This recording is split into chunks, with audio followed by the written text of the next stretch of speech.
এই, ওরে মাইরে ফেললে তোর অসুবিধা কি? আরে তুই একজন মানুষকে মেরে ফেলতে চাস?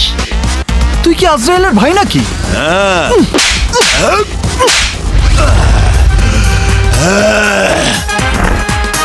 নে মুখের রক্ত মুছে ফেল। দেখো ব্রাদার, মানুষের জীবনে আরামায়েশে বেঁচে থাকার জন্য ধন দৌলত বাড়ি গাড়ি নারীর প্রয়োজন, আর সেই জন্যই টাকা কামাতে হয়, কিন্তু সেটা মানুষ খুন করে নয়। তোমাকে মেনি মেনি থ্যাঙ্কস। ওটা বাজারে কত টাকায় বেচা কেনা হয় বলতে পারেন? কি বাবা?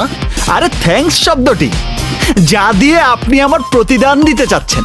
আচ্ছা, আপনি যদি ওদের হাতে মারা যেতেন, ডোন্ট মাইন্ড, জাস্ট কথার কথা বলছি, তাহলে আপনার দাফন কাফন, পুলিশের টানা হ্যাচড়া আর 3 দিনের খরচ সব মিলিয়ে কত টাকা ব্যয় হতো?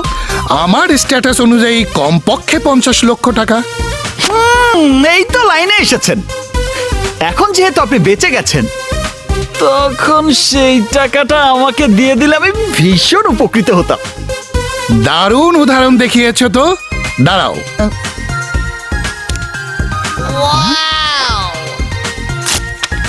এই নাও।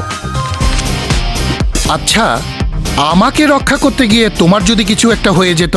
হবে না স্যার, উপরওয়ালা আমাকে একটা জীবন দিয়েছে, আর তাতে হাজারো মানুষের জীবন রক্ষা করার সাহস রয়েছে। তাই নিজের স্বার্থে সহজে আমি কিছুই করি না, কিন্তু অন্যের বিপদে আমাকে স্মরণ করা মাত্রই আমি আসতে একদম দেরি করি না। Because no commitment, no appointment, only punishment. Okay? আমার ভিজিটিং কার্ড, যে কোনো প্রয়োজনে ফোন করো। Thank you sir. Raja Babu, I am the power.